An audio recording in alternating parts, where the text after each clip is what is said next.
اللهم إنا نرفع أكف الضراعة إليك في هذا اليوم العظيم المبارك بحرمة نبيك العظيم وببركة قرآنك العظيم.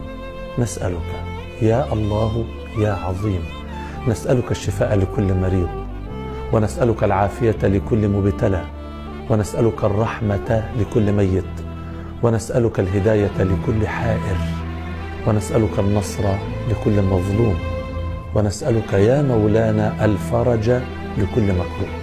فرج اللهم كرب المكروبين، واقض الدين عن المدينين، واجعل لنا يا مولانا وللناس جميعا من كل ضيق مخرجا، ومن كل هم فرجا، ومن كل بلاء عافية، ومن كل عسر يسرا، ومن كل داء شفاء، ومن كل شدة رخاء، بفضلك وكرمك وجودك يا أكرم الأكرمين.